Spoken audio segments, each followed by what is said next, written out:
On va commencer notre dernière séance. On vous a gardé le meilleur pour la fin. Et donc le meilleur, c'est les groupes 3, les groupes 4 et bien sûr les enfants.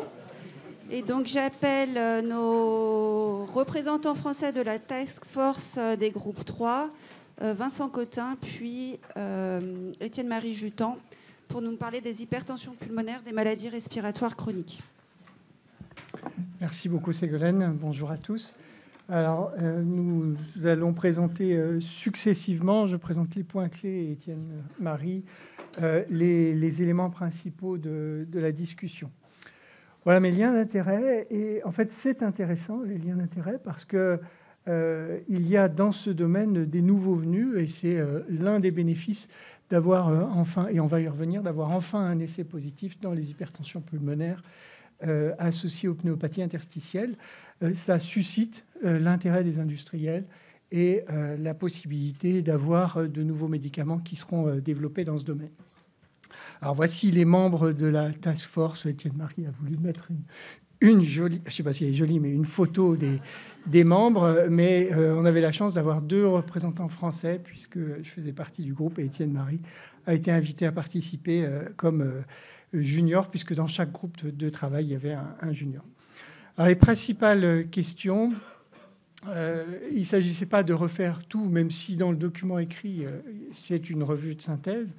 Mais les principales questions ont porté sur la classification, sur le phénotype de ces patients, de comment envisager ou considérer ceux qui ont une hypertension pulmonaire associée à une maladie respiratoire légère, groupe 1 versus groupe 3, et puis enfin, comment interpréter, comment intégrer dans notre pratique les résultats des essais cliniques récents. Et malheureusement, on n'a pas eu une réponse très claire pour toutes ces questions, mais je vais vous proposer les principales conclusions. Alors la première, c'est ce qui concerne la classification. Ça a déjà été présenté hier, mais pour le domaine des groupes 3, c'est, je pense, très important. Ça paraît très simple, mais c'est un pas en avant assez significatif, puisqu'il s'agit de passer d'une classification physiologique à une signification clinique. Et ça va parler beaucoup mieux aux cliniciens. Ça peut faciliter aussi la conduite des essais thérapeutiques. Même si la classification n'est pas parfaite, finalement, ce qui nous intéresse l'immense majorité du temps, c'est les 3 premiers points de cette classification. Donc on est maintenant à des hypertensions pulmonaires associées à la BPCO ou à l'emphysème, aux pnéumopathies interstitielles diffuses, essentiellement celles qui sont fibrosantes, ou au syndrome emphysème-fibrose. Et puis, bien sûr, on peut continuer de travailler sur les autres entités, mais numériquement, c'est ces 3 premiers qui vont nous intéresser. Et donc, c'est évidemment beaucoup plus clair que de parler de syndrome obstructif, restrictif ou combiné, associé ou mixte, associé à ces maladies. Alors, voici la figure centrale de la publication sur l'hypertension pulmonaire associée aux maladies respiratoires chroniques. Les points importants, c'est qu'on a fait figurer les principales maladies. Donc, à nouveau, c'est plus la présentation physiologique, mais PID, BPCO, emphysème, syndrome emphysème, fibrose.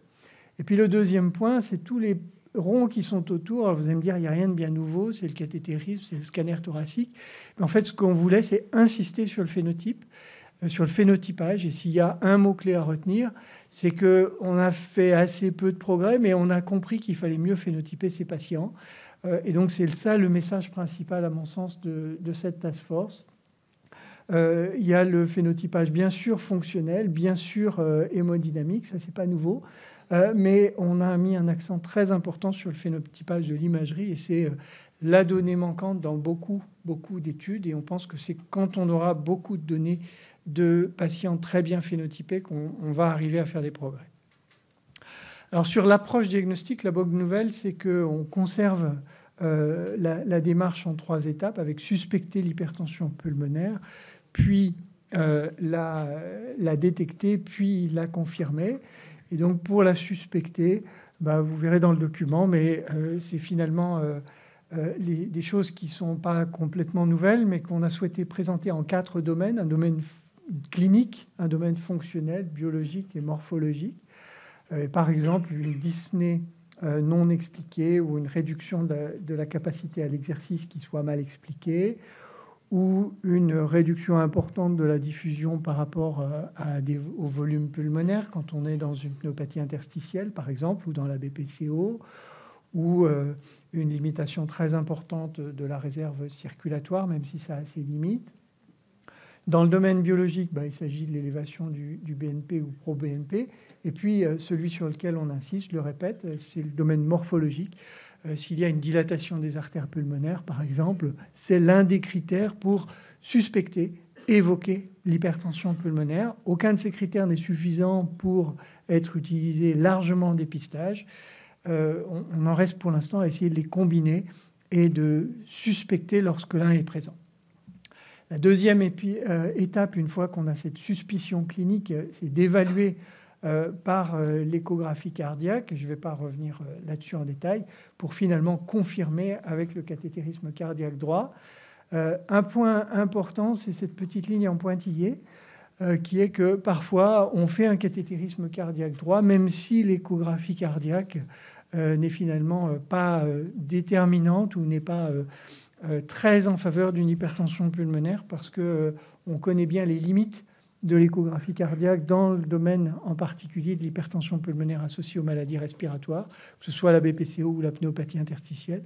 Et donc, comme il y a des faux négatifs, parfois, il faut savoir faire le cathétérisme, même si l'échographie cardiaque n'est pas tout à fait concluante. Et ce cathé sera fait dans les centres d'hypertension pulmonaire. Alors, je reviens aux maladies. On va commencer d'abord par la BPCO et l'emphysème, avec une synthèse, et on a été aidé pour ça d'une méta-analyse récente qui nous montre que dans un très grand nombre maintenant d'études d'hypertension pulmonaire dans la BPCO, on a une prévalence de 39%. Alors bien sûr, chacune de ces études est biaisée parce qu'on fait un cathétérisme. Si on a une suspicion d'hypertension pulmonaire, il ne s'agit pas de dire que 39% de toutes les BPCO ont une hypertension pulmonaire. Mais dans ces études, on a une fréquence qui est quand même élevée, de 37% confirmée au cathétérisme, dans des études où le cathétérisme avait été réalisé. Et puis, il y a eu aussi un point important sur le fait que le changement de définition entre la définition de 2018 et la définition actuelle avait augmenté un petit peu la proportion des patients qui se retrouvaient réunir les conditions diagnostiques pour remplir le critère diagnostique de l'hypertension pulmonaire, avec 7% des patients qui sont reclassés en hypertension pulmonaire d'après cette étude publiée il y a 2-3 ans. Et puis, on insiste sur le phénotypage, je l'ai dit. Alors, le phénotypage des patients qui ont une BPCO ou une hypertension pulmonaire, il repose sur l'hémodynamique. Mais il faut également évaluer l'importance du trouble ventilatoire obstructif. Et ce qu'on n'a pas assez fait, c'est évaluer la sévérité de l'emphysème. Et donc, on a cette figure avec 3 dimensions, finalement. L'obstruction, on propose de l'évaluer avec les critères qui ont été proposés par Gold. Et pour la sévérité de l'emphysème, on propose de l'évaluer par les critères d'imagerie qui ont été proposés par la société Fleischner pour avoir vraiment une évaluation tridimensionnelle, l'hémodynamique, mais également la ventilation, mais également l'imagerie, qui est l'élément manquant dans la majorité de ces études. Et puis en traitement, vous le savez, les traitements sont pour l'instant non conseillés, non recommandés. Les études sont négatives, même si une méta-analyse suggère une amélioration hémodynamique. Il n'y a pas de bénéfice clinique qui a été démontré dans ce domaine.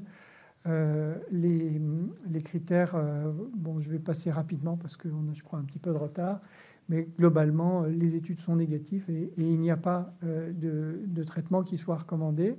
La dernière étude en date qui a été publiée juste avant le congrès mondial était l'essai PERFECT, qui ne porte pas très bien son nom, puisque c'est un essai de tréprostinil dans l'hypertension pulmonaire dans la BPCO, avec des critères d'inclusion hémodynamique, une PAP moyenne à plus de 30 mm de mercure et des résistances à plus de 4. L'étude principale était une étude en crossover et un petit contingent en parallèle a été débuté ensuite. mais cette étude a dû être arrêtée précocement du fait d'une évaluation bénéfice-risque défavorable. Donc le treprostinil inhalé n'est pas un traitement de l'hypertension pulmonaire associé à la BPCO. Cette étude l'a montré malheureusement. Et puis je montre l'éditorial de Gabor Kovacs et Marc Imbert à propos de la publication de cette étude qui, je trouve, nous montre bien ce qu'il faut faire, c'est-à-dire que si un patient a une BPCO et une hypertension pulmonaire, première question, est-ce qu'on considère que c'est une hypertension artérielle du groupe 1 avec une comorbidité de BPCO? On va le traiter comme une hypertension artérielle pulmonaire avec comorbidité, selon les recommandations 2022. Ou est-ce que c'est une hypertension pulmonaire thromboembolique chronique avec une BPCO comme comorbidité? Là encore, on va traiter comme une CITEF. Et si par contre, c'est une hypertension pulmonaire du groupe 3, bon, c'est une approche individualisée avec des essais cliniques. Et pour l'instant, c'est vraiment les essais cliniques qu'il faut favoriser. Et il y a en cours l'essai ERASE avec le sildenafil qui est coordonné par David Montagny. Donc, le traitement dans ce domaine, c'est vraiment quelque chose qui est en cours de développement. Il y a les études en cours. Je viens de citer ERASE. Il y a aussi l'étude Insignia avec un stimulateur de la guanylate cyclase soluble. Mais on insiste à nouveau sur l'importance du phénotypage et probablement de cibler d'autres voies que celles qui ont été ciblées jusqu'à présent. Alors j'en viens aux autres maladies et le morceau, je ne vais pas toutes les citer, mais le morceau dont je parle maintenant, c'est celle des pneumopathies interstitielles et du syndrome emphysème-fibrose, avec à nouveau l'importance du phénotypage. Donc le phénotypage, ce sont la fonction pulmonaire, mais c'est aussi le scanner thoracique, et c'est autour de l'hypertension pulmonaire, les comorbidités, la fonction cardiaque droite, etc. Donc c'est un message en fait pour la recherche, c'est-à-dire que on a besoin de mieux caractériser ces patients sur tous leurs aspects et d'avoir dans une même base de données un grand nombre de patients avec un phénotype complet pour ces différents aspects. C'est évidemment quelque chose qui est difficile à faire, parce que ça veut dire qu'il faut qu'on enrichisse nos bases de données avec plus de patients, mais aussi un meilleur phénotypage des différents aspects. Alors, on rappelle la gravité de l'hypertension pulmonaire associée aux pneumopathies interstitielles ou du groupe 3 en général. Pour revenir, ça va être celle-ci. Hypertension pulmonaire associée aux fibroses ou au syndrome emphysème-fibrose, vous voyez, par rapport aux autres groupes, est quand même particulièrement grave. Et ici, les hypertensions pulmonaires associées aux pneumopathies interstitielles versus celles associées à la BPCO. Donc un enjeu qui est vraiment majeur pour la survie de ces patients. Je crois qu'il y a une diapo qui a été mise en plus. Alors, les essais thérapeutiques, je reprends l'expression d'une diapositive un petit peu déprimante de Jean-Luc, sauf que maintenant, il y a quand même une ligne en vert. Les essais thérapeutiques étaient négatifs, ceux qui ont été vraiment dédiés au traitement de l'hypertension pulmonaire associée aux pneumopathies interstitielles, ont été négatifs avec l'iloprost et avec le bosentan, ont montré un effet délétère avec une interruption précoce de l'étude avec l'embrysantan et avec le riociguate, qui sont contre-indiqués. Le riociguate est contre-indiqué dans l'hypertension pulmonaire associée aux pneumopathies interstitielles et l'embrysantan contre-indiqué dans l'hypertension pulmonaire associée à la fibrose pulmonaire idiopathique. L'essai positif, c'est celui de 2021, l'essai INCREASE avec le treprostinil inhalé, dont le critère d'évaluation principal était le test de marche de 6 minutes à la semaine 16 et qui a montré une différence significative avec un bénéfice d'une trentaine de mètres dans le groupe traité par rapport au groupe non traité. Et ce qui a conforté quand même la validité de cet essai, c'est d'avoir des critères secondaires également positifs, une diminution de 15% du NT-proBNP versus une augmentation dans le groupe placebo, et un temps jusqu'à l'aggravation clinique qui est également statistiquement significatif. Voilà, c'était 31 mètres pour le test de marche de 6 minutes. Et dans la publication Princeps de cet essai, il y a un forest plot, qui est une pratique habituelle pour les essais d'enregistrement, de façon à identifier s'il y a des sous-groupes qui bénéficient plus ou moins du traitement. Il n'y a pas de différence qui émerge vraiment en fonction de l'âge, du sexe, de la gravité initiale en termes de test de marche de 6 minutes ou de DLCO.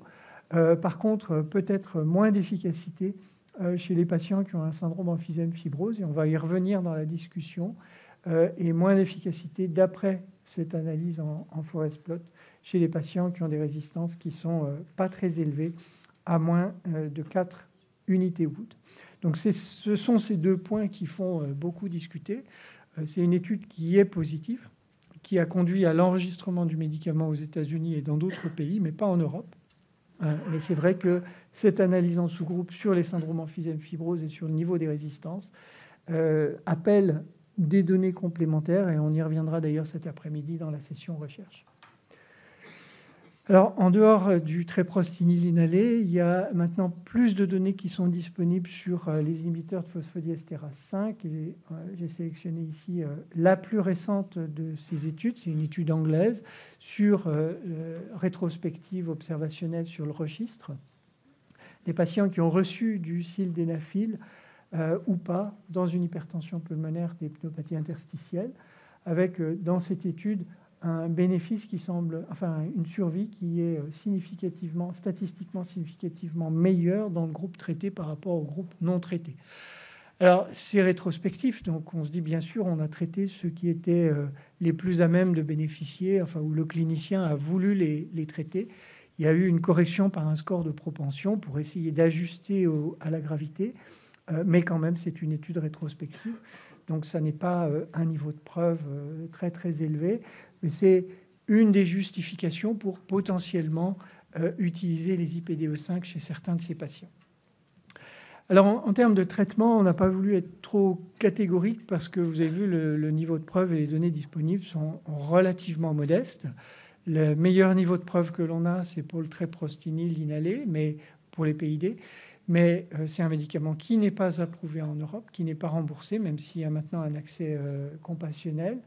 Et puis, il y a toujours un certain nombre de questions qui sont posées et qui nécessitent d'avoir des données complémentaires.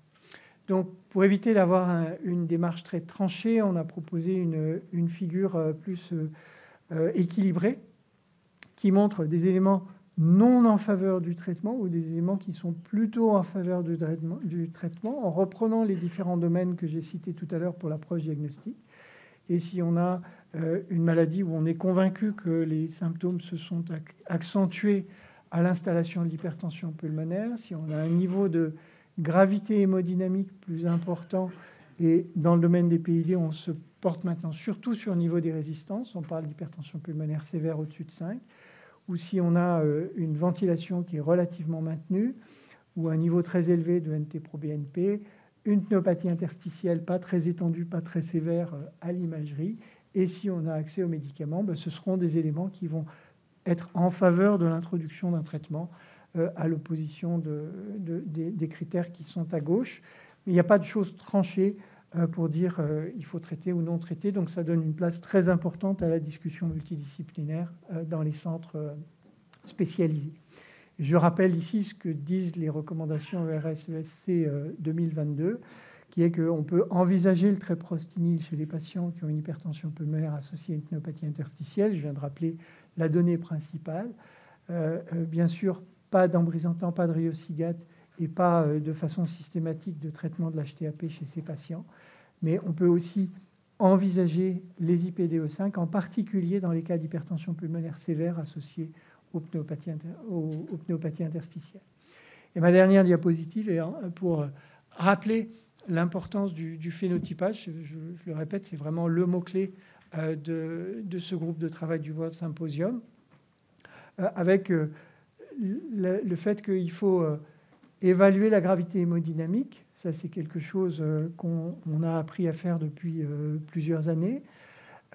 Évaluer la gravité de la pneumopathie interstitielle, et on pense que se limiter à la capacité vitale n'est pas suffisant, et il faut notamment avoir la dimension d'imagerie.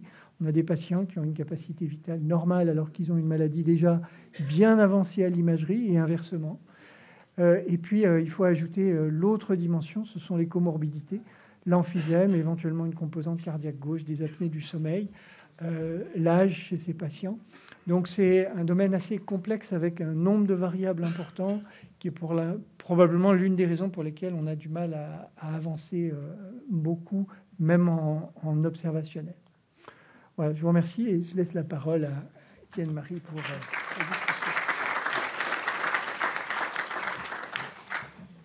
Donc merci beaucoup.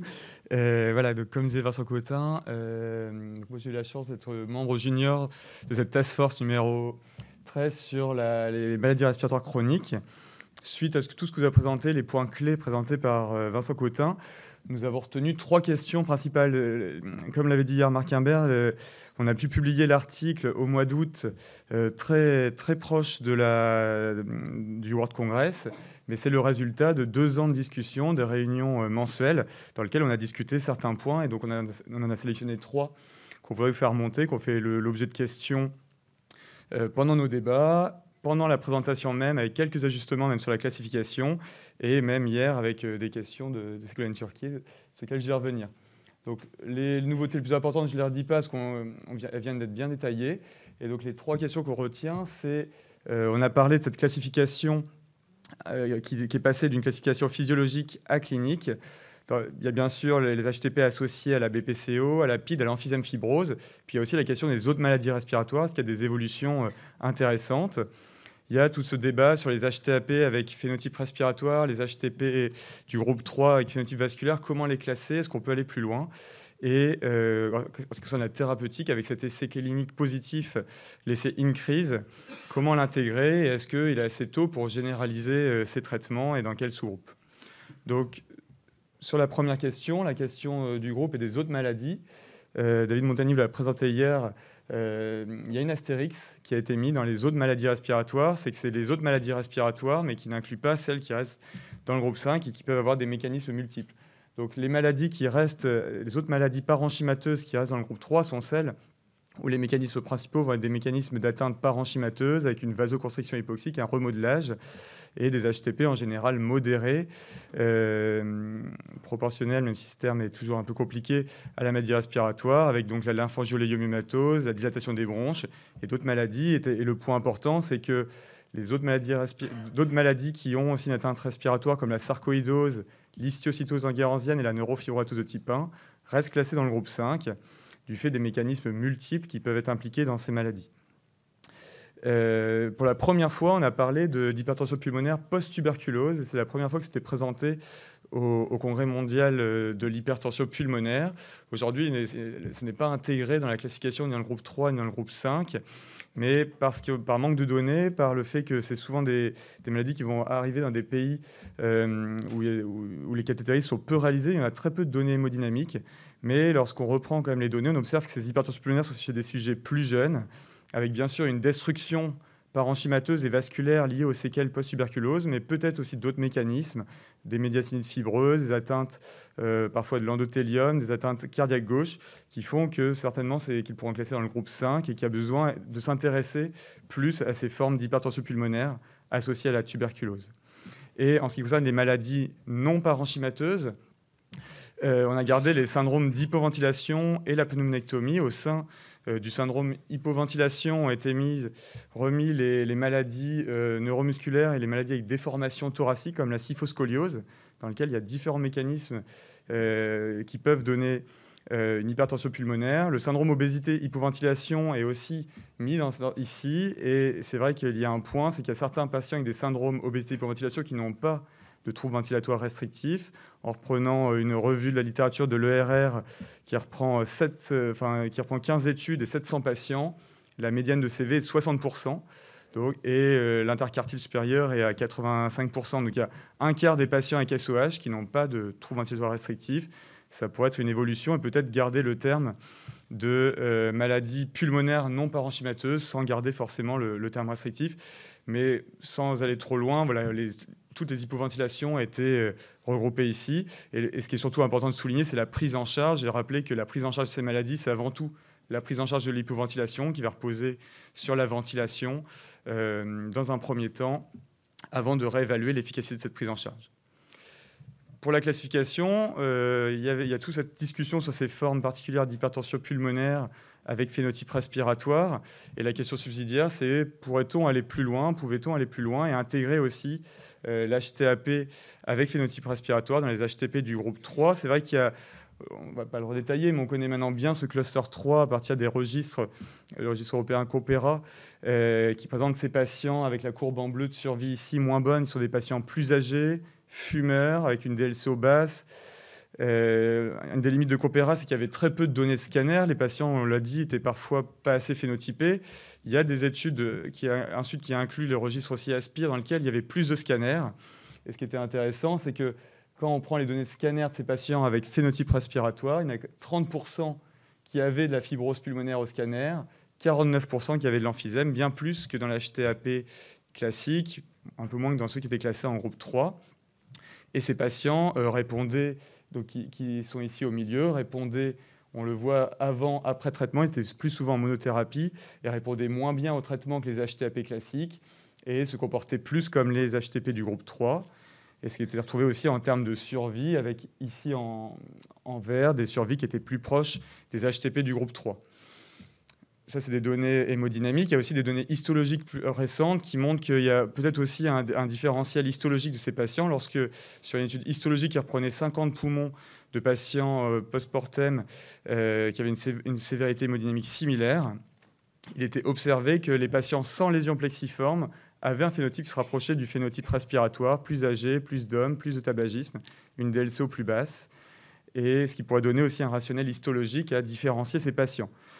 Donc, aujourd'hui, on ne les a pas inclus dans le groupe 3, mais on voit que pour ces patients, pourraient se comporter comme des plus proches parfois de patients HTP du groupe 3. Et donc, ça reste une discussion qui n'a pas été tranchée et qui va nous donner du travail. Et que cette importance du phénotypage et d'avoir plus de données pour le 8e congrès mondial et savoir si on peut différencier ces patients.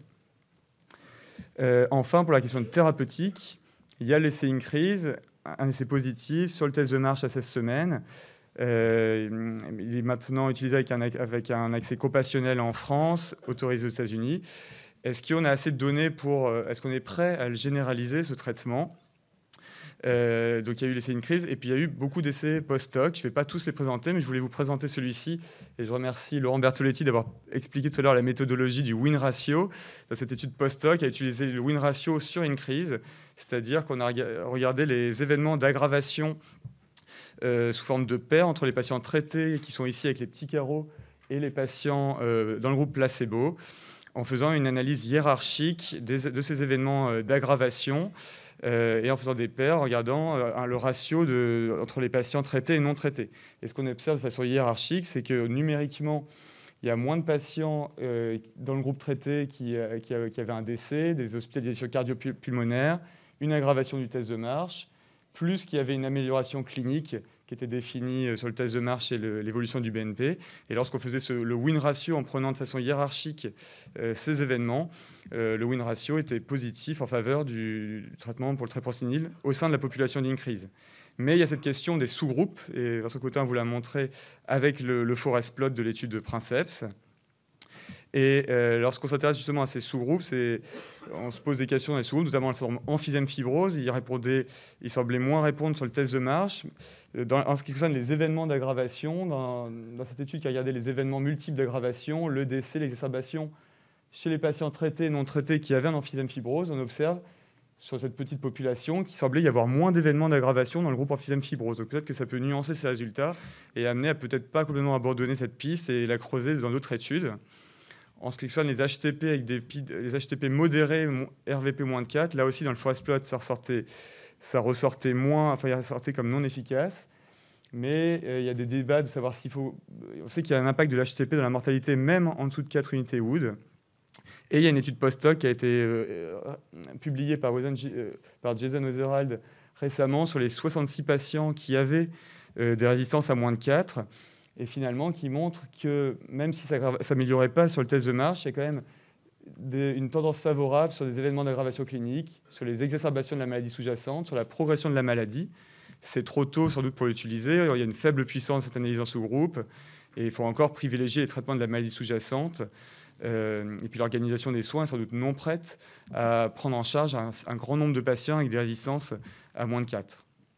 Il faut attendre aussi les résultats de ces essais en cours avec les tréprostil inhalés sous différentes formes dans les HTP du groupe 3, associés à la PID. Et les conclusions qu'on retient, c'est qu'on est encore très tôt dans l'histoire de la prostacycline inhalée dans le traitement de l'HTP des PID. Dans la BPCO, on l'a vu, il n'y a pas de traitement encore qui ont montré une efficacité, et même pour certains des effets délétères. On a besoin de données sur le phénotypage, notamment scanographique, et on a vraiment besoin de données des centres avec tout le travail qui est fait par le Centre français et de colliger toutes ces données.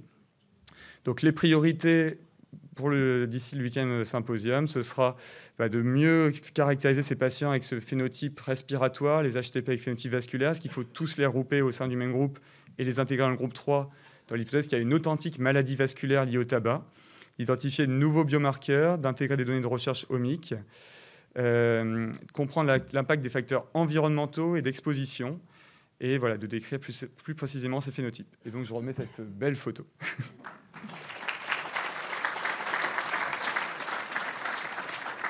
Merci Vincent et merci Étienne-Marie. Vous avez déjà répondu vous-même à beaucoup de questions.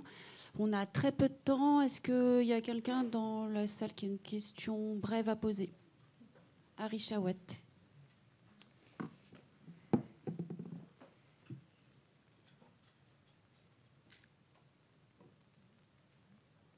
C'est une question sur la terminologie. Pourquoi on est passé entre 2018 et 2024 à hypertension pulmonaire due à une maladie respiratoire et là associée à. C'est quoi le raisonnement? En plus, ça a été souligné, certaines maladies respiratoires, on les met bien dans le groupe 3 parce que le mécanisme, c'est bien la maladie respiratoire qui est causale de l'hypertension pulmonaire. Et puis dans le groupe 5, ce sont des mécanismes complexes. Donc, est-ce qu'on peut développer un peu le raisonnement? Alors, peut-être que je vais faire ce côté si vous dites. Moi, je pense que ça vient aussi du fait de ne pas s'arrêter justement à se dire on traite que la maladie respiratoire, l'importance de réévaluer les patients. Et je pense au groupe avec l'hypoventilation. Il y a le mécanisme, il y a l'hypoventilation, mais il y a toujours l'hypothèse aussi de ce remodelage vasculaire pulmonaire qui ensuite peut rester installé. Et donc, l'idée de se dire, même si on traite la maladie causale, reste ensuite une maladie vasculaire en elle-même qui peut s'être développée, qui peut rester fixée. Donc, l'importance de réévaluer ces patients et ne pas se dire juste parce qu'on traite la maladie causale qu'ensuite la maladie respiratoire, que l'HTP sera traitée. Donc, je pense que c'est une raison. Il y a peut-être d'autres aussi. Oui, non, il n'y a pas du tout d'intention de remettre en cause le lien causal qui existe, mais plus de prendre en compte le fait que c'est une hypertension pulmonaire qui est multifactorielle, qui n'est pas que l'hypoxie, mais plein d'autres choses, et qu'on peut avoir une hypertension pulmonaire, on peut avoir une pneumopathie interstitielle, on peut avoir les deux, un petit peu de la même façon qu'on dit pneumopathie interstitielle associée au connectivite, ou hypertension pulmonaire associée au connectivite plus que due au connectivite, même si on sait que le lien étiologique est très fort. Je crois que c'est une nuance qu'il ne faut pas surinterpréter. Est-ce que j'ai le droit de faire un commentaire? Rapide. Juste sur la quantification, la quantification de l'emphysème, je pense qu'il faut l'implémenter dans le registre, si on veut avancer, voire aussi améliorer un peu les données fonctionnelles qu'on saisit dans le registre. Bon, ça sera abordé cet après-midi, mais il y aura moins de monde cet après-midi. Merci d'avoir appuyé sur ce message. S'il n'y a plus de questions, donc on peut continuer avec l'hypertension pulmonaire thromboembolique chronique. Et j'ai le plaisir d'inviter à parler Marion Delcroix de Leuven et Xavier Jaïs de Bicêtre, que tout le monde connaît et que j'ai le plaisir de travailler. Bonjour, un grand merci pour l'invitation d'accueillir les petits frères belges. Et donc, je vous resitue le problème. Donc, comme on a déjà spécifié depuis quelques années, on parle de maladie chronique thromboembolique. Et on inclut également des patients qui n'ont pas d'hypertension pulmonaire. On continue à parler de l'hypertension thromboembolique pour ceux qui en ont. Et en fait, on se remémore qu'en fait, la seule différence entre ces deux groupes de patients, c'est la présence de l'hypertension pulmonaire. Ils ont tous une dyspnée d'effort, ils ont tous des des déficits de perfusion, des lésions spécifiques au scanner, et ils sont après 3 mois d'anticoagulation. Évidemment, il faut toujours prouver qu'ils n'ont pas des limites d'effort liées à des maladies cardiaques ou pulmonaires. En ce qui concerne l'incidence de la maladie, donc sur les registres, on était dans une incidence de 5 à 6 par million d'habitants par an, pardon. Et c'est déjà 3 fois plus que l'hypertension pulmonaire idiopathique. Mais quand on regarde ce qu'on avait estimé sur base de l'incidence de l'embolie pulmonaire et du nombre de cas d'hypertension thromboembolique trouvés chez ces patients suivis pour embolie pulmonaire, on avait plutôt 3 fois plus. Et déjà, nous avons une étude récente de Sheffield qui montre quand vous faites un suivi très intense de vos patients avec une embolie pulmonaire aiguë, on trouve déjà le double, on passe à 12 cas par million. Donc, une augmentation globale des patients qu'on peut diagnostiquer.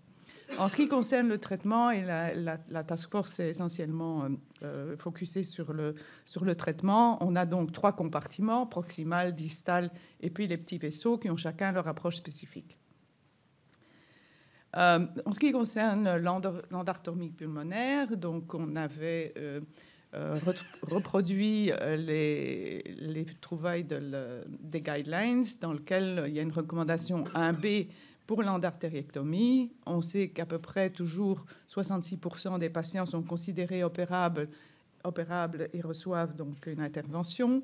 La mortalité est maintenant bien diminuée en péropératoire. On n'a plus que 3,5% de mortalité dans des registres incluant des centres très expérimentés et moins expérimentés. Avant, on était à 5%. Il y a encore une amélioration des techniques concernant les lésions distales. Et puis, on a toujours dans les registres un avantage de survie pour ces patients qui reçoivent la chirurgie. Et donc, ça fait déjà des années qu'on a montré que les patients qui sont opérés ont 20% de survie de plus à 3 ans que ceux qui ne sont pas opérés. Et on a aussi montré, et vous voyez la courbe rouge à gauche, qui est le registre Arspire de nos collègues de Sheffield, qui montre que les patients qui refusent une intervention, alors qu'ils ont une indication, ont une survie beaucoup plus basse que ceux qui ont eu l'intervention. Et on a reproduit ces résultats dans Compera, c'est la ligne jaune, et dans le dernier registre de l'association CETEF, également la ligne rouge qui montre qu'on est au même niveau que les patients qui n'ont une contre-indication chirurgicale à l'intervention. Donc, il y a 15 ans, on avait juste la chirurgie. Maintenant, on a la chirurgie, l'angioplastie, le traitement médical, tout ça depuis presque 10 ans déjà. Et puis les associations de ces différents traitements. Et ça, Xavier vous mettra plus d'indications là-dessus. Et donc, en ce qui concerne la BPA maintenant, donc on a ici une série d'études prospectives, de registres, de centres uniques. Mais globalement, on montre qu'avec la BPA, on diminue les pressions de 40%, on diminue les résistances de 60%, et on a ceci avec 0% de mortalité quand c'est fait dans les centres experts. Quels sont les types de lésions traitées? Dans cette étude japonaise, vous voyez qu'on a les ring-like sténoses, les WEP, les occlusions subtotales et totales, et les lésions tortueuses. Et vous voyez que la plupart des lésions traitées sont des web lesions, donc c'est vraiment l'anneau essentiellement au niveau des bifurcations. On a un succès qui est excellent, entre 100 et 86% pour les 3 premiers types de lésions. Et puis, pour les occlusions totales, on est un peu moins bon, que 50% de succès. Quand je dis on, c'est surtout les centres japonais ou les centres à haut volume. En ce qui concerne les complications, c'est surtout dans les lésions tortueuses. Et on voit que ces complications, c'est essentiellement des lésions par le fil, le guide wire, qui perfore les vaisseaux. Et donc, on voit ici une image de notre collègue japonais, Dr Matsubara, qui montre ici effectivement un saignement. Donc on a des lésions qui sont vasculaires, mais qui se traduisent aussi par des lésions pulmonaires en voyant les scanners et l'imagerie qui suit. On a essentiellement ce type de lésion quand on a des pressions élevées. Et il est recommandé de traiter localement au moment de la procédure si vous voyez un saignement de ce type. Quels sont les résultats de la BPA? Bien, dans le registre le plus récent de l'Association pour la CITEF, vous voyez que la courbe en rouge, donc, qui est celle associée au BPA, est presque identique à celle de la chirurgie.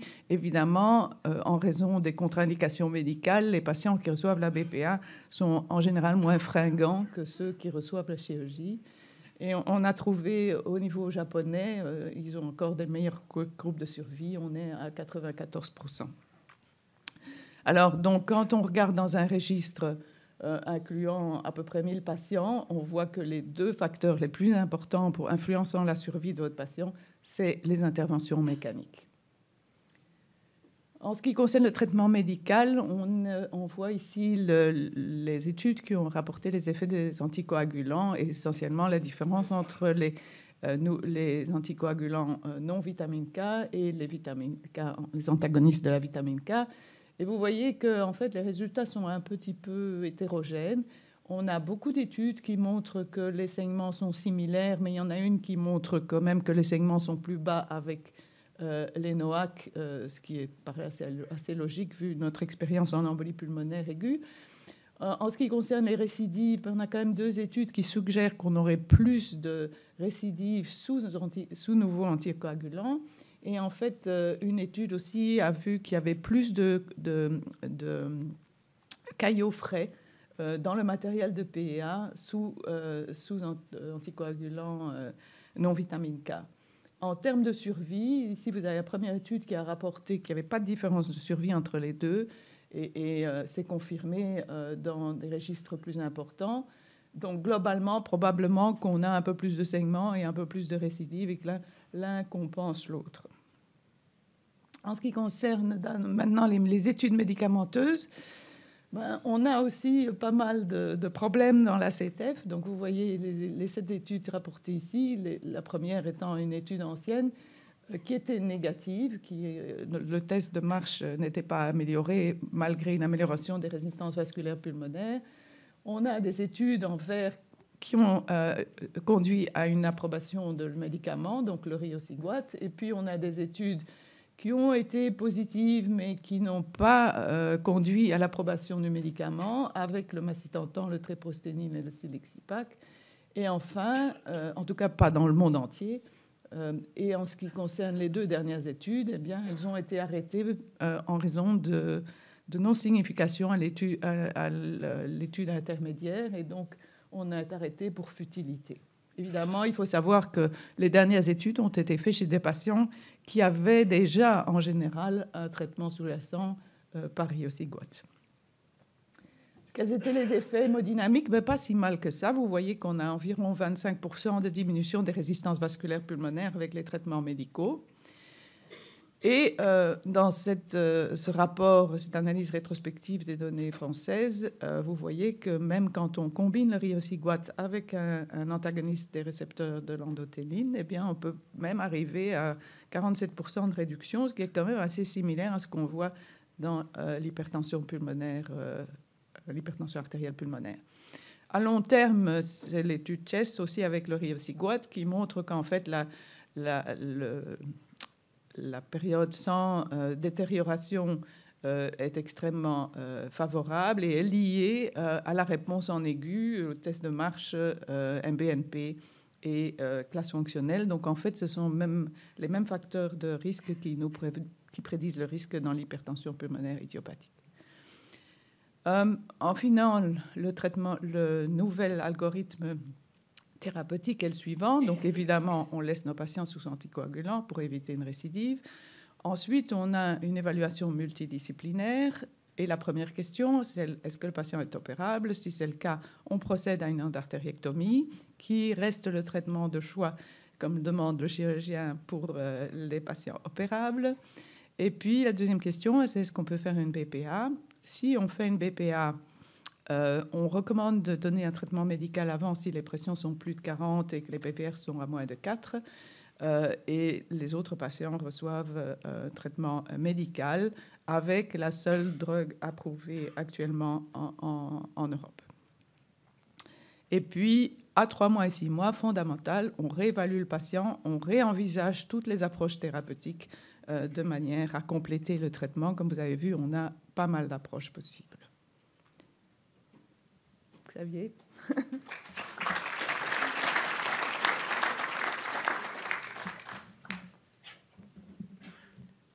Merci Marion. Donc moi, je vais vous parler un petit peu des questions non résolues. J'ai identifié certains problèmes non résolus pour les discuter, pas forcément apporter des réponses, mais au moins des pistes de réflexion. Donc bien évidemment, c'est pas exhaustif. Voilà mes liens d'intérêt.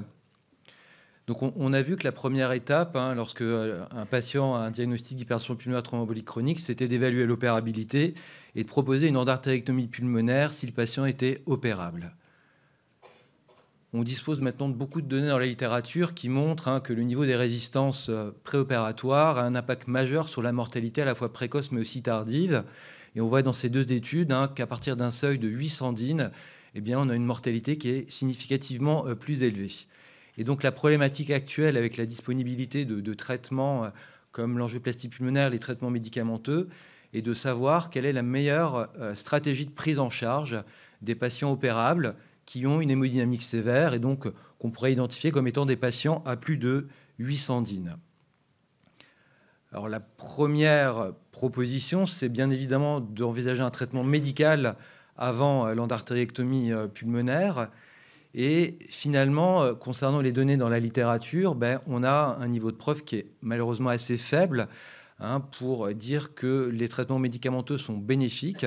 Alors c'est vrai que dans l'absolu, ces médicaments améliorent l'hémodynamique, permettent dans ce cas-là peut-être de réduire les complications liées à l'endartérectomie pulmonaire, mais ça n'a pas été démontré, et au moins dans des essais randomisés contrôlés.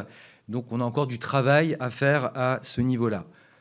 Alors il y a d'autres stratégies qui ont été proposées, d'autres stratégies qui ont été développées. Ça, c'est la stratégie qui a été développée en France chez donc des patients sévères avec des résistances à plus de 800 DIN, avec des lésions opérables d'un côté et inopérables de l'autre.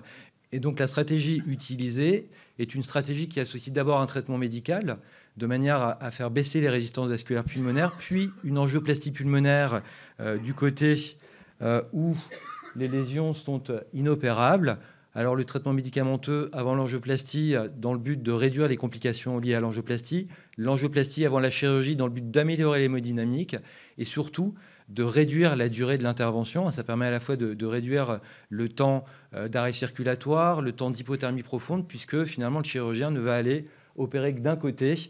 Donc il y a d'autres avantages avec cette technique et on voit que sur les 9 premiers cas qui ont été là publiés, on a d'abord 0% de mortalité pour des malades graves et puis on voit avec une efficacité qui est assez significative avec une baisse de 70% des résistances vasculaires pulmonaires. Troisième stratégie proposée, la stratégie utilisée en Allemagne, qui finalement est très peu utilisée, c'est de faire au même moment l'endartérectomie pulmonaire et l'angioplastie pulmonaire. Angioplastie pulmonaire donc, qui est réalisée du côté où les lésions sont inaccessibles à la chirurgie au moment du réchauffement, après la circulation extracorporelle. Alors c'est techniquement faisable, c'est très compliqué. Quand on discute avec les collègues allemands, ce sont des procédures qui sont réalisées chez 2 ou 3 malades par an. Donc des techniques qui sont quand même réservées à des centres très restreints et qui vraiment comportent des complications potentielles. Troisième technique, qui est plutôt la technique qui est utilisée dans les pays qui croient vraiment à la chirurgie, c'est de commencer par la chirurgie, quelle que soit la sévérité hémodynamique, et puis de proposer une angioplastie pulmonaire pour traiter les lésions résiduelles. Alors la problématique, c'est bien évidemment que la chirurgie, elle est potentiellement plus à risque puisque les malades sont graves. Mais finalement, si cette chirurgie est effectuée dans des mains expertes, dans des centres à très haut volume, eh bien peut-être que finalement la mortalité n'est pas très différente que pour des malades moins sévères. Donc vous voyez qu'il y a plusieurs stratégies différentes qui sont proposées. Elles dépendent de l'expérience de chaque pays, de l'expérience dans la stratégie de prise en charge, de l'expertise dans la chirurgie, de l'expertise dans l'angioplastie pulmonaire. Et c'est vrai qu'à l'heure actuelle, il est difficile d'avoir une attitude claire pour dire quelle est la meilleure stratégie de prise en charge des patients opérables avec une hémodynamique sévère.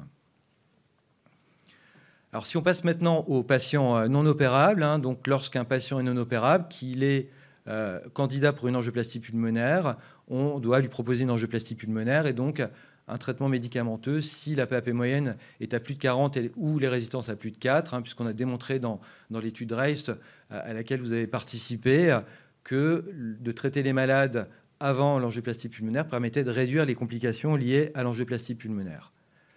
Alors, l'autre question qui se pose, c'est que dans l'hypertension artérielle pulmonaire idiopathique et dans d'autres formes d'hypertension artérielle pulmonaire, on a démontré la supériorité de la bithérapie orale d'emblée par rapport à la monothérapie. Est-ce que cette supériorité pourrait être observée également dans l'hypertension pulmonaire thromboembolique chronique?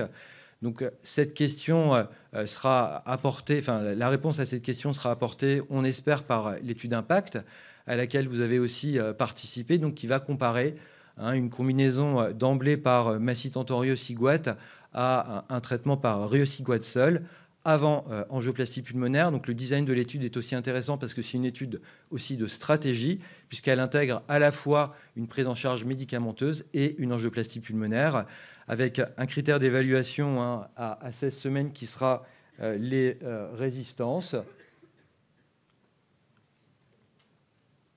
Alors, excusez-moi. Et les patients donc, qui vont rester symptomatiques avec des résistances à plus de 3 vont bénéficier d'une angioplastie pulmonaire. Et donc, cette stratégie permettra de voir aussi si, finalement, au bout du compte, le résultat final est différent et si on a moins de complications liées à l'angioplastie quand on est traité par une bithérapie versus une monothérapie. Un mot maintenant sur les objectifs thérapeutiques. Donc d'abord, avant de discuter des objectifs thérapeutiques, qu'est-ce qu'on peut apprendre finalement des dernières données du registre mondial concernant les facteurs associés à la mortalité? D'abord, on voit que la classe fonctionnelle, c'est un élément très important. Deuxièmement, on voit que l'hémodynamique, l'âge, et en particulier en termes d'hémodynamique, les résistances restent un facteur qui est extrêmement important. Donc, ça veut dire que ces facteurs doivent être intégrés dans les objectifs thérapeutiques. Donc, Marion vous a montré tout à l'heure qu'on voit aussi que dans les objectifs thérapeutiques, il est nécessaire d'intégrer une stratégie de désobstruction puisque c'est cette stratégie de désobstruction qui a l'impact le plus important sur la mortalité. Donc, il n'est pas possible d'envisager de définir des objectifs thérapeutiques sans intégrer dans la problématique l'approche multimodale. Et donc, si on peut résumer finalement les éléments qu'on doit prendre en considération, eh bien, il est clair que l'objectif thérapeutique établi pour les patients avec hypertension artérielle pulmonaire, qui se concentre sur l'obtention et le maintien d'un profil à bas risque, il n'a jamais été évalué de façon prospective dans l'hypertension pulmonaire thromboembolique chronique. Et la question est différente dans l'hypertension pulmonaire thromboembolique chronique puisqu'on dispose de traitements extrêmement efficaces et que le but, à l'heure actuelle, dans la stratégie de prise en charge, c'est de normaliser ou de quasi-normaliser l'hémodynamique pulmonaire des patients.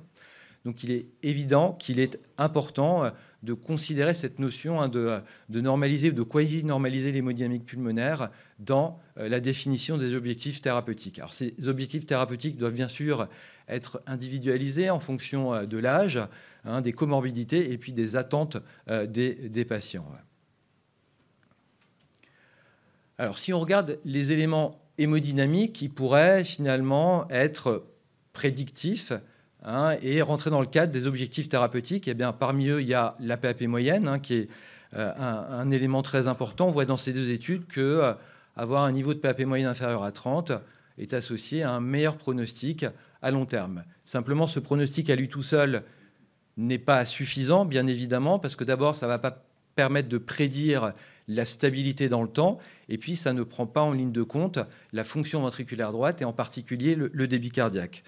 Donc, est-ce qu'on a d'autres éléments hémodynamiques, d'autres paramètres hémodynamiques qui pourraient être intéressants. Parmi eux, bien évidemment, les résistances vasculaires pulmonaires, hein, qui sont extrêmement importants, on l'a vu, dans l'évaluation du risque pour les patients avec une hypertension pulmonaire thromboembolique chronique.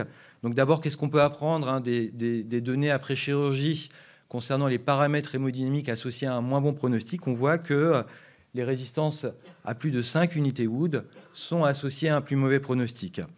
Si on regarde maintenant les données dont on dispose concernant les seuils de résistance utilisés pour l'inclusion dans les essais randomisés, on voit que pour les patients qui ont plus de 300 DIN, par exemple pour l'étude CHEST, eh bien, on a démontré un bénéfice clair d'un traitement par riociguat chez ces patients. Donc, un seuil à 300 n'est pas suffisant pour définir un objectif thérapeutique satisfaisant chez un patient qui a une hypertension pulmonaire thromboembolique chronique.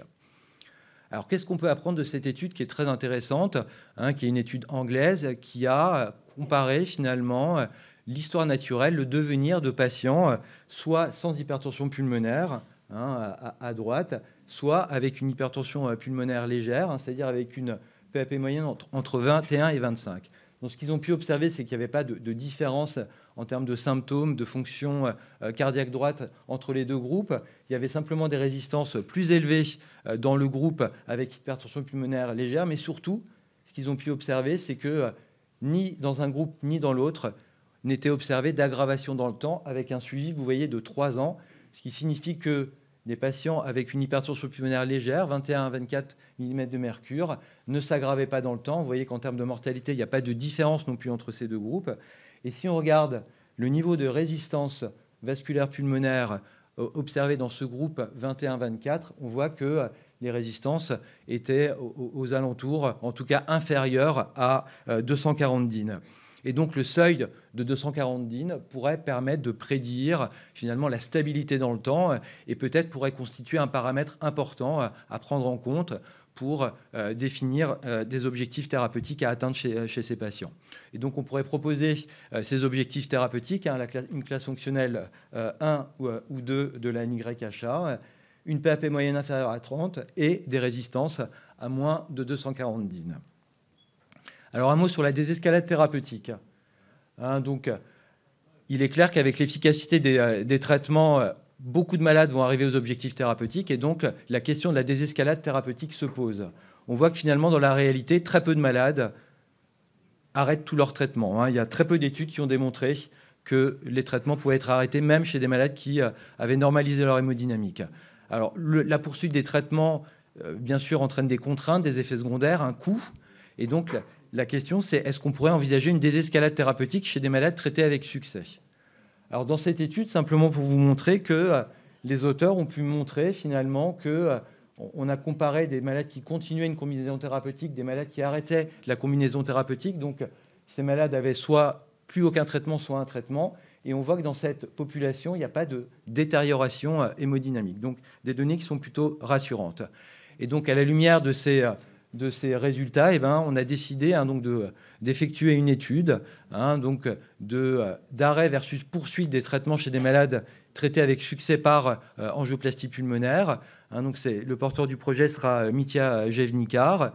Et donc en utilisant une méthode probe, c'est-à-dire une étude prospective randomisée en ouvert, avec un critère d'évaluation qui sera évalué en aveugle, chez des patients donc, qui auront atteint les objectifs thérapeutiques sous une monothérapie par riociguat, avec comme critère de jugement un critère composite qui sera l'hospitalisation pour aggravation de l'hypertension pulmonaire, le décès et ou un déclin de plus de 15% du test de marche combiné à une classe fonctionnelle 3 ou 4 de la NYHA avec une période d'inclusion qui sera de 3 ans et un suivi qui sera au minimum de 1 an, mais qui pourra aller jusqu'à la fin de l'étude, c'est-à-dire que certains malades iront jusqu'à 4 ans de suivi.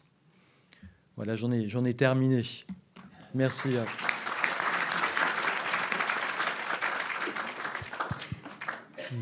Merci beaucoup. Est-ce qu'il y a des questions?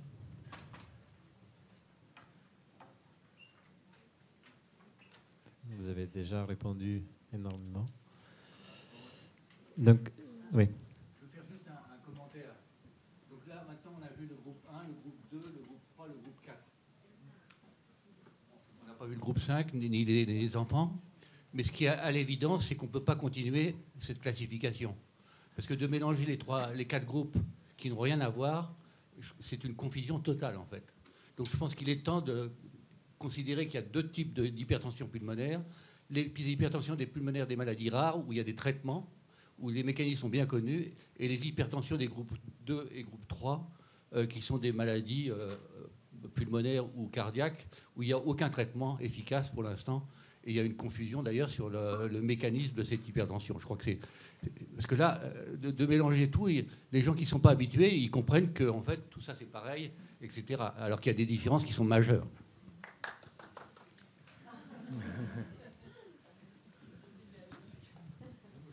J'ai peut-être...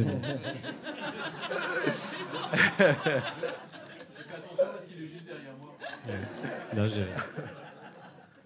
je vais peut-être poser une question, sinon à Xavier, à Marion. Vu l'efficacité du traitement des obstructions, est-ce que dans le CITEF, il y a encore la place pour rechercher d'autres molécules pour l'hypertension pulmonaire? Et je pense ça pour le dernier résultat de Selexipa qui était négatif. Et je pense pour les traitements comme le sotatercept ou d'autres traitements, est-ce qu'il y a encore la place ici à chercher de traitements par molécule ou pas? Donc, on a fait une analyse du dernier registre et donc il semblerait qu'il y ait encore 20% des patients qui ont des hypertensions pulmonaires importantes après toute la série de traitements qu'on peut donner. Donc il reste un petit groupe de patients, probablement ceux aussi avec des lésions tortueuses et tout ça, pour lesquels on a encore un besoin thérapeutique. Mais évidemment, ça va être beaucoup plus difficile de montrer une efficacité.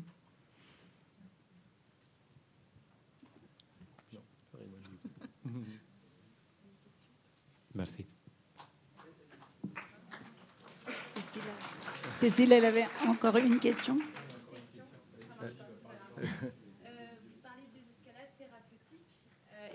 Vous parlez donc des traitements spécifiques, etc. Est-ce qu'il est prévu d'envisager une diminution des traitements anticoagulants chez des gens qui ont été bien traités comme il fallait? Parce que c'est, en tout cas, dans la maladie thromboembolique aiguë, on va vers des doses préventives. Est-ce que ça s'est envisagé dans la maladie chronique? C'est un gros problème. On en discutait hier avec les collègues de la thrombose. Donc, en fait, on voit dans la mortalité à long terme qu'on perd des patients par hémorragie cérébrale et tout ça. Donc, c'est clair qu'il y a un problème. Mais de nouveau, il faudrait pratiquement faire une étude randomisée avec des doses normales et des doses... Le problème, c'est que peut-être que maintenant, on peut se permettre de ça parce qu'on a des traitements efficaces et qu'on n'a plus tellement de drogues qui interfèrent dans les études cliniques. Donc, on pourrait envisager de faire ça maintenant. Peut-être avec les nouvelles drogues, hein, les anti-11 par exemple, qui semblent faire moins saigner. Peut-être que ce sera voilà, une question qui se posera. Ouais. Merci. On va enchaîner.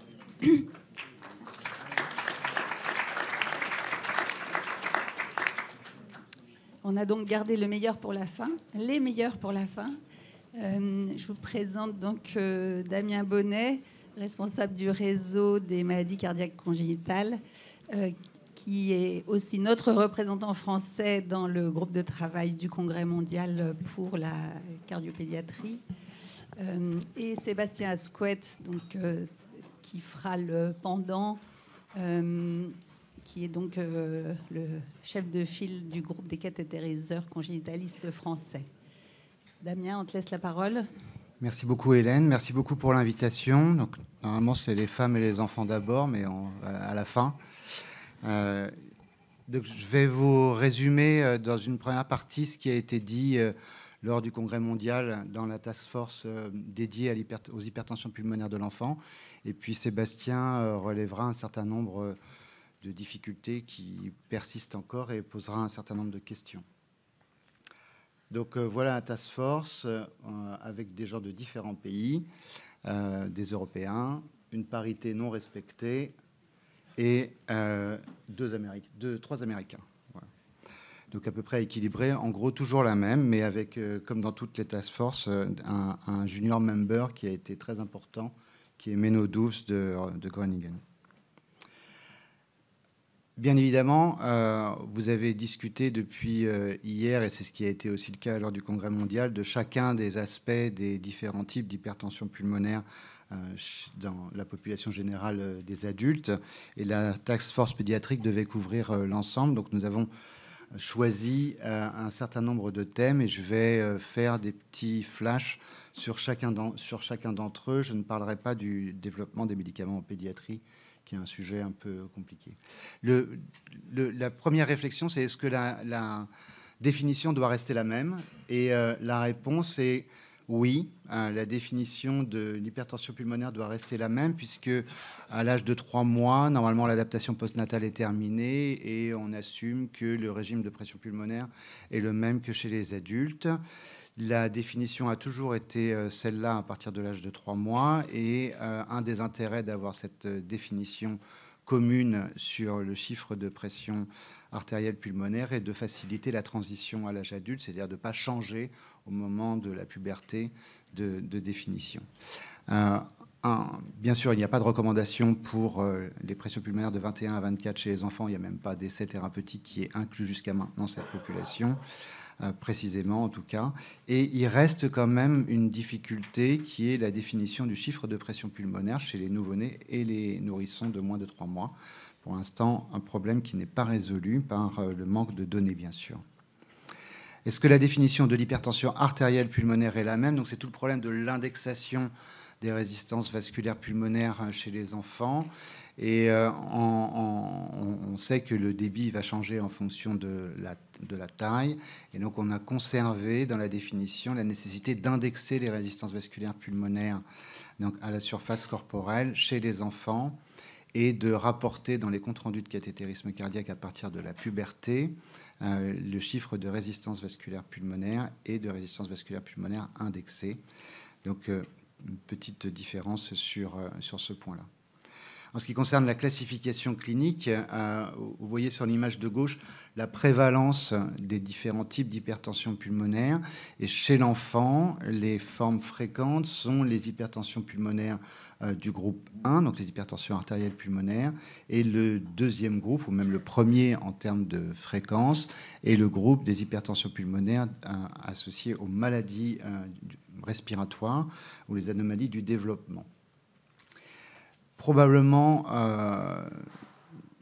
probablement relativement faux, en tout cas, parce que le groupe 2 est très sous-représenté, tout simplement parce qu'il n'est pas dans les registres. Voilà. Donc il y a, à mon avis, un biais très important de ce côté-là. Mais en tout cas, c'est ce qui est prééminent dans la population pédiatrique. Le deuxième point, alors je ne sais pas si... Voilà. La deuxième chose qui a été...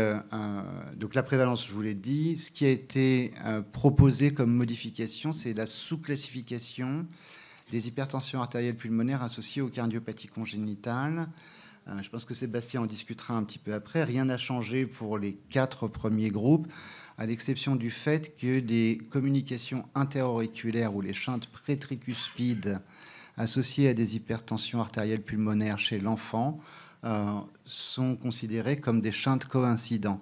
En effet, avec l'identification des gènes de développement à la fois cardiaque et du poumon, comme SOX17 ou TBX4 ou éventuellement d'autres, on sait aujourd'hui que l'immense majorité des enfants qui ont une CIA et une hypertension artérielle pulmonaire sévère ont en fait une hypertension artérielle pulmonaire idiopathique et une communication interauriculaire associée de façon coïncidente, qui pourrait être considérée non pas comme causale, mais éventuellement comme un facteur précipitant de l'apparition d'une hypertension artérielle pulmonaire. Donc il a été décidé de les mettre là, en tout cas pour celle de l'enfant, et de rajouter un groupe qui sont les patients qui n'ont jamais shunté, qui est un groupe petit en nombre, en particulier dans les registres des hypertensions artérielles pulmonaires de l'enfant, mais un groupe qui pose des problèmes de dépistage, de diagnostic et éventuellement de traitement.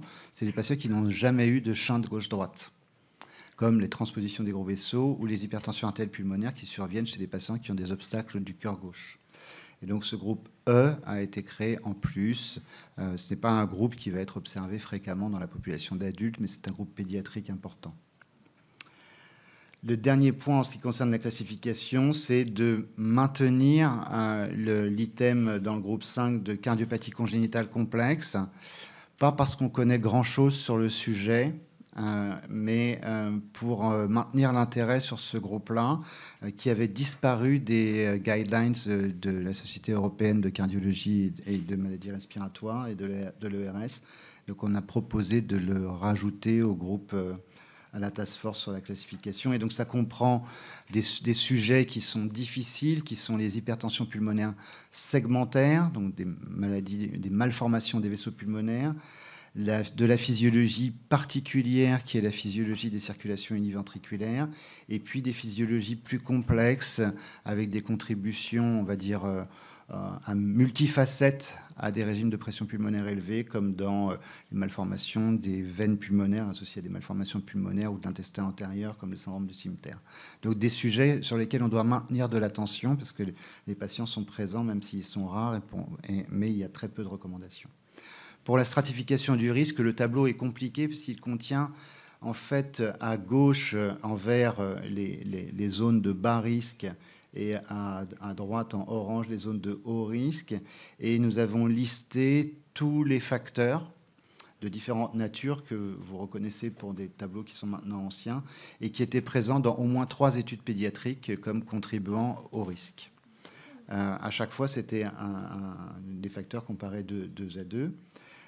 Et donc, on a maintenu ce tableau pour montrer qu'il y a quand même beaucoup de données, mais on n'est pas arrivé à, je dirais, à séparer les risques comme ça a pu être fait dans la population d'adultes en 4 strata. On est obligé de garder 2 strata, mais il y a un certain nombre de travaux qui aujourd'hui montrent que la combinaison d'un certain nombre de facteurs de risque permet de stratifier les patients. Donc il y a une progression vers éventuellement une stratification un petit peu plus précise, mais on n'y est pas tout à fait. J'ai mis sur cette diapositive 3 des études qui montrent que, en particulier celle de gauche, que si vous avez plus de 10 facteurs de bas risque, eh bien, le pronostic est nettement meilleur que si vous en avez moins. C'est vrai aussi pour des scores cliniques simples ou d'échographie simple. Mais on n'y est pas tout à fait. Le traitement, c'est l'ancien algorithme que je ne vous rappelle pas. Il y avait aussi 2 strata. On a gardé ces 2 strates. Vous allez voir que l'algorithme est un petit peu plus compliqué, mais ça ne change pas grand-chose. On a souhaité rappeler que les formes réactives en pédiatrie devaient être diagnostiquées avec le test de vasoréactivité lors du cathétérisme cardiaque diagnostique et devait recevoir un traitement par les inhibiteurs calciques à bonne dose et qui devait être contrôlé et révisé de façon répétée. Je pense que ça, tout le monde le sait dans cette salle, mais dans la communauté pédiatrique, c'est pas tout à fait exact. Et donc, on a souhaité rappeler ça en isolant un petit peu cette population. Chez les patients qui ne sont pas réactifs, on a fait un arbre décisionnel ou un algorithme, comme vous voulez, avec une partie gauche qui sont les patients qui n'ont pas de comorbidité cardiaque ou respiratoire, et avec une stratification après le test de vasoréactivité en 2 groupes, le groupe qui serait à plus bas risque et le groupe à risque élevé, en suggérant, comme vous le voyez, une thérapie combinée orale dans le bas risque et une thérapie combinée incluant une prostacycline parentérale pour le groupe à haut risque, et puis une réévaluation en cas de réévaluation séquentielle dont les éléments de la réévaluation, on pourra en discuter. Je pense que c'est une question que Sébastien posera. Et dans les formes qui s'aggravent malgré un traitement bien conduit par une thérapie combinée, et chez l'enfant pour l'instant on n'a pas encore de sotatercept, l'essai thérapeutique Moonbeam est en cours, eh bien on pourrait arriver à des décisions d'intervention. Ce qui est nouveau par rapport à l'algorithme précédent, c'est chez les patients qui ont des maladies cardiaques ou respiratoires. Donc, nous avons lié les patients qui n'ont pas de shunt ou qui ont des physiologies d'Eisenmenger avec le système des patients qui ont des hypertensions pulmonaires sans comorbidité cardiaque.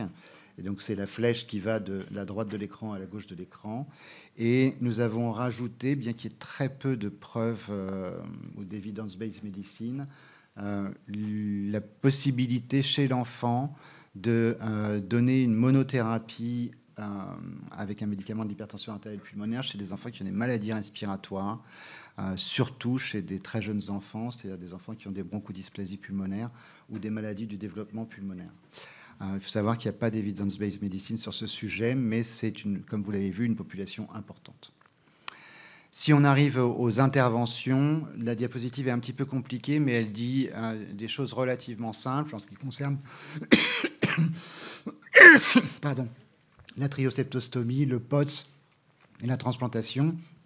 La première des choses, c'est au moins pour la tryoseptostomie et le POTS, pas trop tard, puisque si c'est trop tard, les patients ne vont pas aller bien.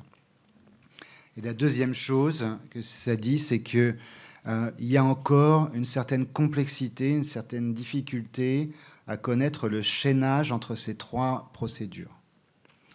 Par exemple, faire un POTS alors que le septum intra-auriculaire est ouvert, ça ne fonctionne pas toujours très bien. Transplanter après une intervention de POTS en thoracotomie pose des problèmes éventuellement d'hémostase aux chirurgiens transplanteurs et augmente le risque dans certaines séries. Donc, prendre la décision tôt, c'est une certitude. Savoir dans quel ordre on le fait, c'est une difficulté. Et certains gestes peuvent éventuellement rendre le suivant plus compliqué. C'est un problème non résolu. Avant-dernier point, c'est la stratégie traiter pour réparer.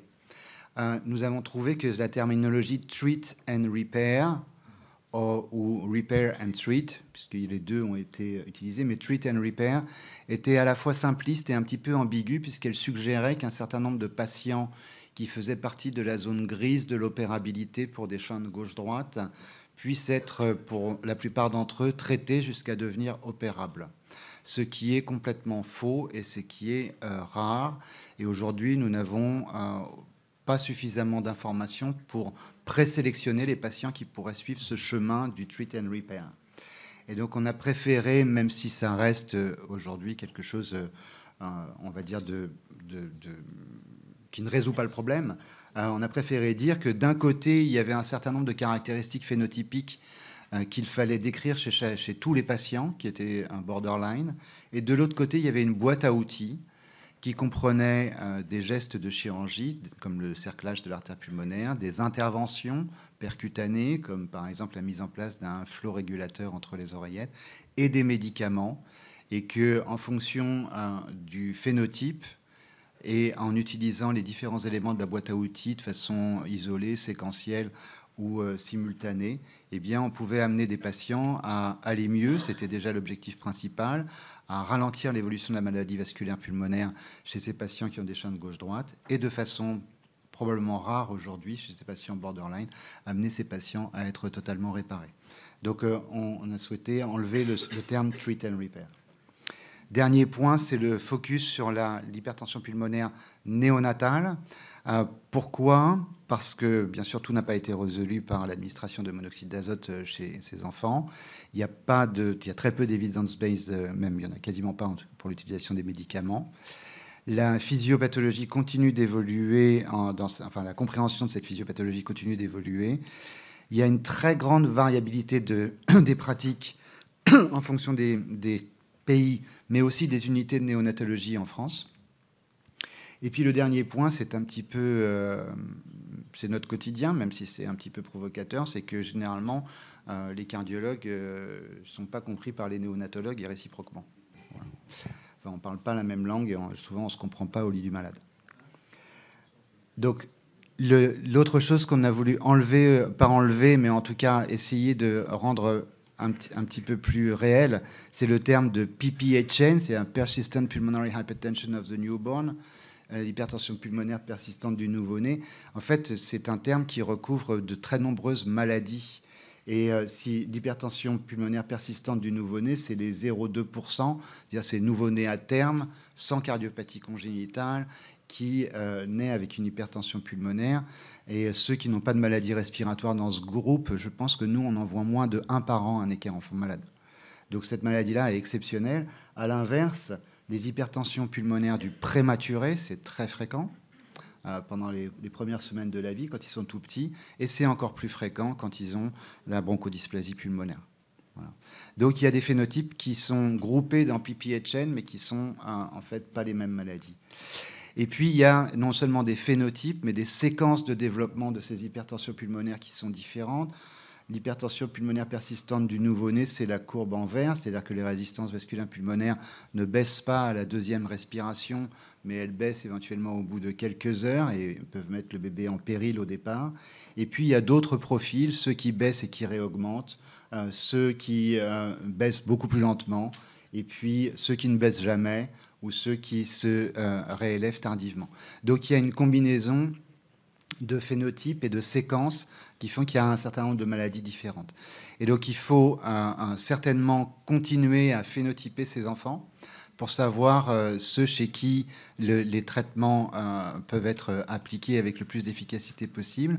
Et ceci repose sur le développement d'une coopération très forte entre les néonatologues et les cardiologues pédiatres ou congénitalistes, avec le développement de ce qu'on appelle l'échographie ciblée néonatale de dépistage, en particulier pour analyser le canal artériel, le niveau de pression pulmonaire, la fonction des deux ventricules, etc. Et donc, le développement d'équipes pluridisciplinaires de prise en charge est quelque chose qui a été suggéré lors du Congrès mondial, ainsi que la nécessité de suivre à long terme le développement cardiopulmonaire de ces enfants qui ont développé, pendant la période néonatale, des hypertensions pulmonaires sévères. Voilà, je vais m'arrêter là et laisser Sébastien poursuivre.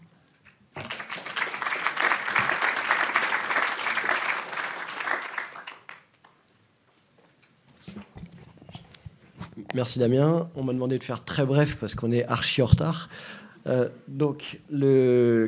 peut-être soulever quelques points de discussion et focaliser. D'abord, tout dire que j'ai pris beaucoup d'intérêt à lire ce résumé en 25 pages de toutes les discussions, qui a été un résumé très complet et très intéressant, et que je vous invite à parcourir aussi. Et est-ce que je peux avoir les dias ? Ouais. Et revenir d'abord sur la classification, c'est le premier point qui a été modifié, notamment cette classification pour les cardiopathies congénitales associées à une HTAP.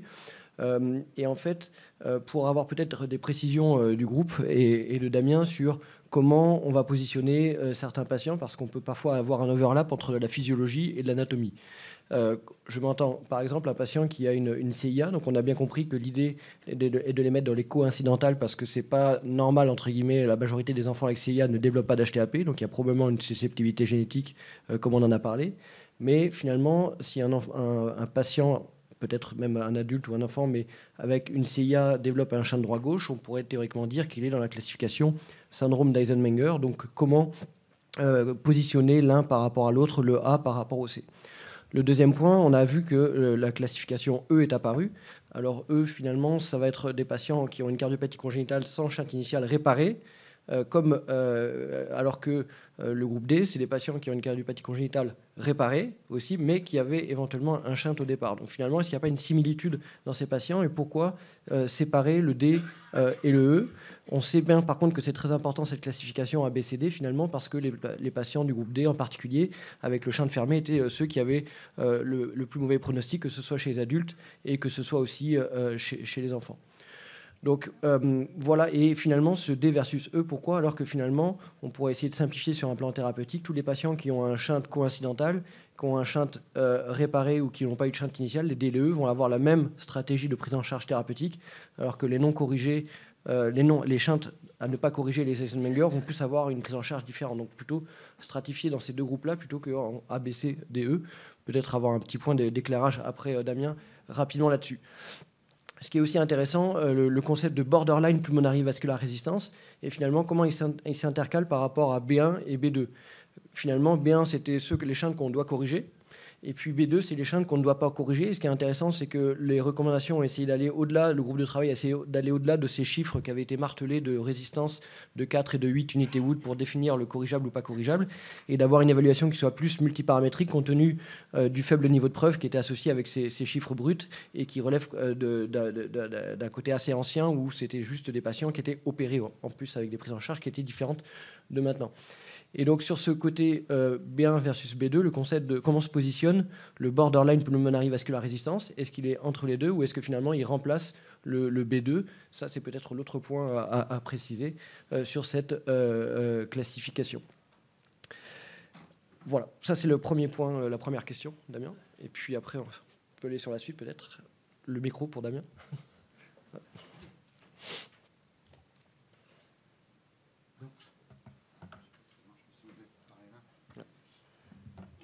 Je croyais que normalement tu devais répondre aux questions, mais...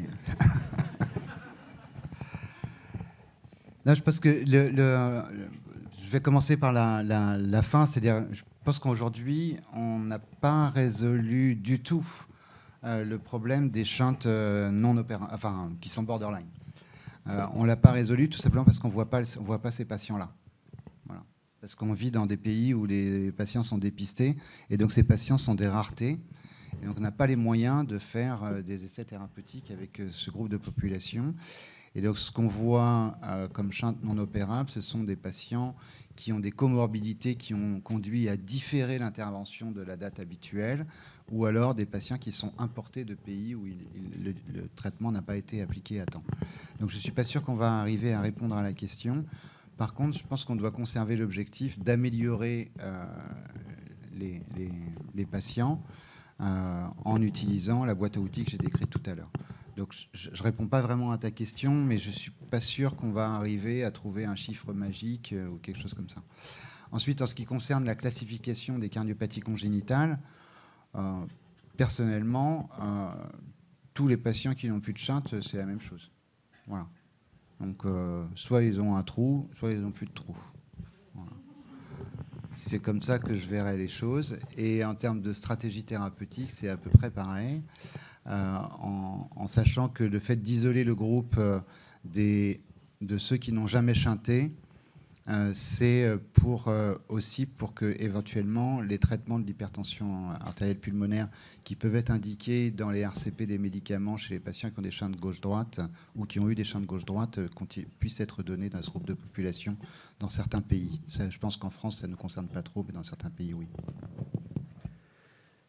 Rapidement, le deuxième point à discuter, c'est sur le KT. C'est assez intéressant de voir que le KT est vraiment rentré dans l'algorithme de suivi et de risque stratification chez ces patients, en association aussi à la génétique. Et ça, on vient de le voir à classification, le rôle de plus en plus important de la génétique chez les enfants en particulier. Et pour le KT, ma question était par rapport à l'étude que vous avez pu faire avec l'accord de Necker, qui a montré de façon un petit peu contre-intuitive au départ que finalement les patients qui étaient améliorés cliniquement ou sur les paramètres échocardiographiques, le KT restait important chez un certain nombre d'entre eux parce qu'il permettait d'identifier des facteurs au KT de mauvais pronostic qui pouvaient conduire à une intensification thérapeutique ou à un réajustement du suivi. Et donc, du coup, ma question, c'était comment se positionne le KT dans le groupe de travail à l'évaluation initiale, bien entendu, il n'y a pas de problème, mais durant le suivi, la régularité de l'examen et son importance.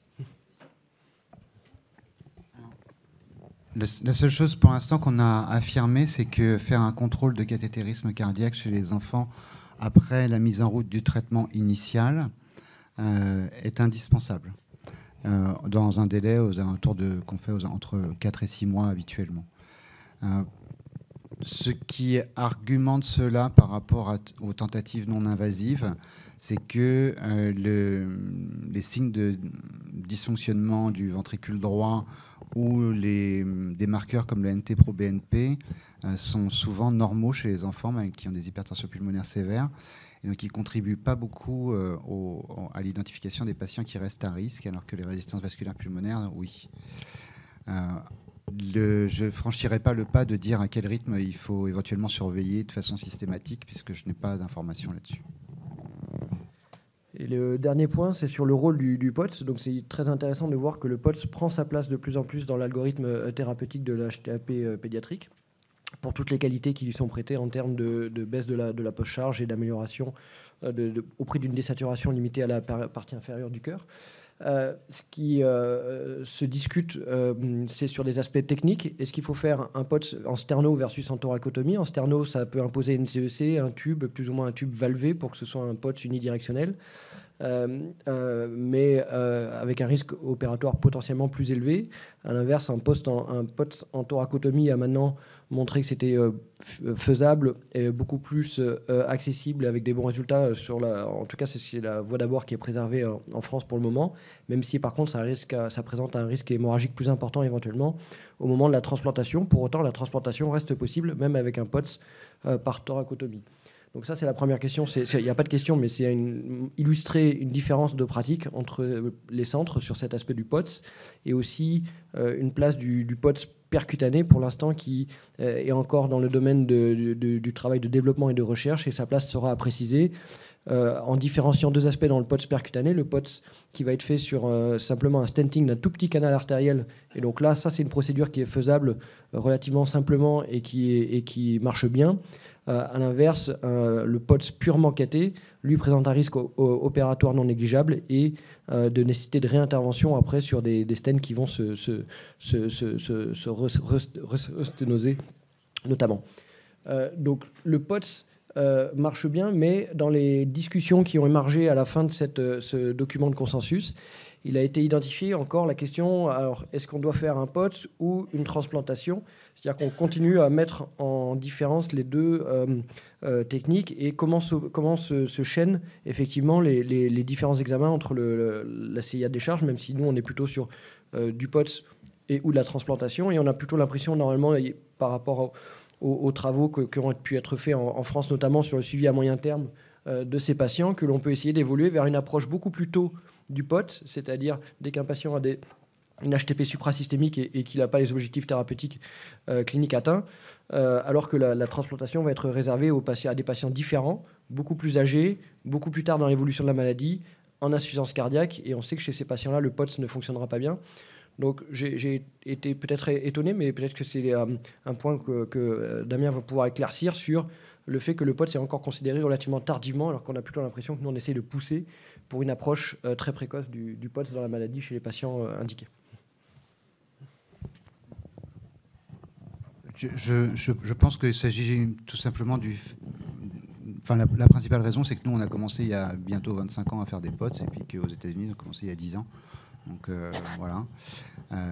Et donc ils ont, avant de se rendre compte que c'était intéressant, ils ont fait ça. Et puis ensuite, il y a quand même une problématique dans les papiers qui ont été publiés par les équipes américaines sur transplantation après POTS, avec un risque hémorragique et donc de mortalité post-opératoire plus élevé, qui fait que certains centres décident de ne pas en faire et d'aller vers la transplantation. Je pense qu'en France, on est plus réticent à transplanter, peut-être parce qu'on a moins de greffons, mais c'est une des possibilités. C'est vrai aussi dans l'insuffisance cardiaque chez l'enfant. Donc je pense qu'aujourd'hui, c'est juste un problème, je dirais, culturel, plus qu'une question de choix. Merci beaucoup. Et je pense qu'on ne va pas aller sur ce point-là pour toutes les études, comment développer les médicaments et comment avoir plus de preuves en pédiatrie, même si ça aurait pu faire écho à la présentation très intéressante tout à l'heure sur le développement des essais thérapeutiques chez les adultes. Merci de votre attention.